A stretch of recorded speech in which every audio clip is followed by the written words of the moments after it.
आदर्श शिक्षण समिति बाड़मेर द्वारा संचालित ई पाठशाला में आप सभी भैया बहनों का हार्दिक स्वागत एवं अभिनंदन। Class 5th subject English workbook lesson 8 title name adjective. First of all it's definition यानी विशेषण की परिभाषा। Adjective is the word that qualifies noun और प्रोनाउन, अर्थात जो शब्द संज्ञा या सर्वनाम की विशेषता बताते हैं उन्हें एडजेक्टिव कहते हैं। यानी कोई भी सब्जेक्ट है उसकी विशेषता बताते हैं। जैसे गुड, गुड यानी अच्छा। तो जैसे मगन एक अच्छा बालक है, हिंदी में इस वाक्य को देखें तो इसमें अच्छा शब्द है वो विशेषण का काम करता है। तो अंग्रेजी में देखते हैं तो मगन इज अ गुड बॉय, तो इसमें गुड शब्द जो है यह विशेषण एडजेक्टिव का काम करता है। उसी प्रकार और एग्जांपल है small, big, long, high, poor, rich, weak, strong, black, white, sweet, sure, fat, thin, etcetera. यानी ये सारे जो उदाहरण दिए हैं ये विशेषण बताते हैं। अब यूज ऑफ एडजेक्टिव यानी हम एडजेक्टिव का प्रयोग कब और कहाँ करना चाहिए। तो प्राय एडजेक्टिव नाउन से पहले लिखे जाते हैं, इसके हम एग्जाम्पल बाद में देखेंगे। एडजेक्टिव हमेशा नाउन के पहले लिखा जाता है। एडजेक्टिव के बाद यदि नाउन हो तो ही आर्टिकल का प्रयोग किया जाता है। यदि वाक्य में आर्टिकल का प्रयोग करना है तो एडजेक्टिव के बाद नाउन होगा तो आर्टिकल का प्रयोग होगा, अन्यथा नहीं होगा। केवल एडजेक्टिव से पहले आर्टिकल नहीं लिखा जाता। जैसे नीचे एग्जाम्पल दिए हैं, एक साइड एडजेक्टिव है तो दूसरी तरफ आर्टिकल का प्रयोग करके लिखा हुआ है सेंटेंस पूरा। जैसे ही इज रिच, इसमें ही सब्जेक्ट है, इज हेल्पिंग वर्ब है और रिच एडजेक्टिव है। परंतु इसको जब आर्टिकल का प्रयोग करके यदि हमको लिखना होता है वाक्य, तो हम रिच जो एडजेक्टिव है इसके बाद नाउन का प्रयोग करेंगे। तो he is a rich man, rich adjective आ गया, मैन नाउन है और यहाँ अ एक आर्टिकल का काम कर रहा है।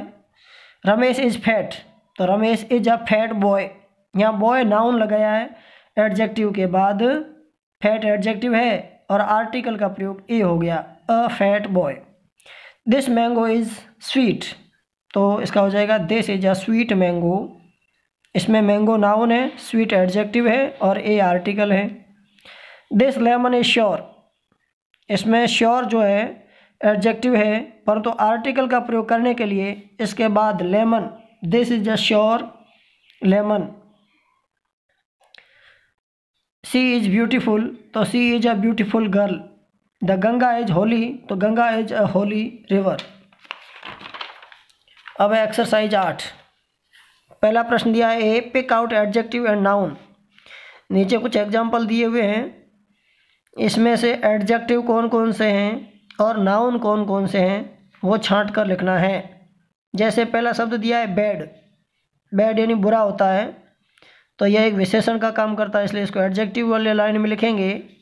सी प्रोनाउन है, इसलिए यहाँ नाउन और एडजेक्टिव के अलावा कोई नहीं पूछा है तो इसको छोड़ देना है।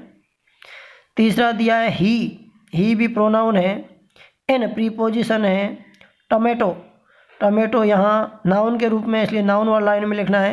रेड यानी लाल, यह विशेषण भी है और नाउन भी है, इसलिए इसको दोनों में भी लिख सकते हैं। चीप यानी सस्ता, तो यह एडजेक्टिव है। ग्रेट महान, यह एडजेक्टिव है। पॉन्ड नाउन है। टॉर्टोइज नाउन है। इट प्रोनाउन है, इसलिए नहीं लिखना है। दे भी प्रोनाउन है तो लिखना नहीं है। अप प्रीपोजिशन है, इसलिए नहीं लिखना है। कम वर्ब है तो नहीं लिखना है। हैवी एडजेक्टिव है तो एडजेक्टिव में लिखना है। बॉक्स नाउन है तो नाउन में लिखना है। ग्रेप्स नाउन में लिखना है। ग्रीन यह एडजेक्टिव भी है और ग्रीन हरा नाउन भी है, इसलिए दोनों में भी लिख सकते हैं, नहीं तो एडजेक्टिव में लिखे तो ठीक है। स्टूडेंट यह नाउन है। जोधपुर नाउन है। मिल्क नाउन है। ओल्ड एडजेक्टिव है। यू प्रोनाउन है। राइट वर्ब है। कोल्ड यह एडजेक्टिव है। टेबल नाउन है। Question number B, fill in the blanks with a an and cross. A an और क्रॉस का प्रयोग करके आर्टिकल भरने हैं हमको। तो दिस इज खालिस्तान ओल्ड फोर्ट। इसमें हमने आर्टिकल के नियम पढ़े थे। यदि कोई खालिस्तान के बाद क से लेकर ग तक का साउंड देता है तो ए का प्रयोग किया जाता है, और अ से लेकर अ तक वोवल साउंड देता है, हिंदी का वोवल साउंड देता है तो एन का प्रयोग करते हैं।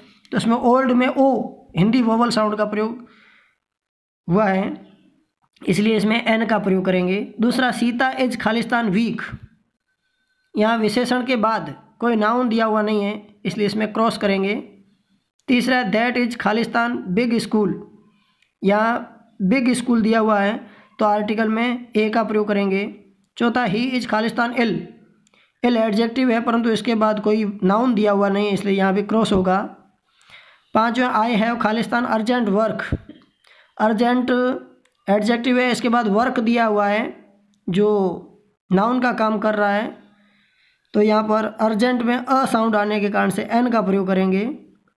छठे में, he was Khalistan poor. Poor adjective है परंतु इसके बाद कोई नाउन नहीं है, इसलिए यहाँ एडजेक्टिव का प्रयोग नहीं होगा, तो क्रॉस करना पड़ेगा। अगला, this tree is Khalistan long. Long adjective है परंतु इसके बाद कोई नाउन नहीं है, और नाउन के नहीं होने के कारण से यहाँ भी क्रॉस आएगा। और आठवां है, this is Khalistan long tree. तो इसमें एडजेक्टिव आया हुआ है लॉन्ग, इसके तुरंत बाद नाउन भी दिया है, तो नाउन होने के कारण से यहाँ आर्टिकल ए का प्रयोग होगा। Question D, translate into English. अंग्रेजी में अनुवाद कीजिए। एक हरी पत्ती, अ ग्रीन लीफ। एक काला घोड़ा, अ ब्लैक हॉर्स। एक बड़ा शहर, एक big city, a big city. चौथा है ठंडा पानी, कोल्ड वाटर। पांचवा, एक मजबूत होटल, अ स्ट्रॉन्ग होटल। भारी कुर्सी, हैवी चेयर। एक सस्ता पेन, एक चीप पेन। एक बूढ़ा नौकर, एन ओल्ड सर्वेंट। अंत में यहाँ ओरल वर्क दिया हुआ है जिसमें एडजेक्टिव्स कम ऑपोजिट से है, यानी एडजेक्टिव के रूप में विलोम शब्द। गुड का विलोम शब्द बैड होता है, यानी अच्छा का बुरा होता है तो गुड का बैड हो जाएगा। हाई यानी ऊपर होता है तो लो यानी नीचे हो जाएगा। ब्लैक यानी काला होता है तो वाइट यानी गोरा हो जाएगा या सफ़ेद हो जाएगा। फैट यानी मोटा तो थिन यानी पतला हो जाएगा। स्ट्रॉन्ग यानी मजबूत तो वीक यानी कमज़ोर हो जाएगा। ओल्ड यानी बूढ़ा, यंग यानी जवान। हार्ड यानी कठोर, सॉफ्ट यानी मुलायम।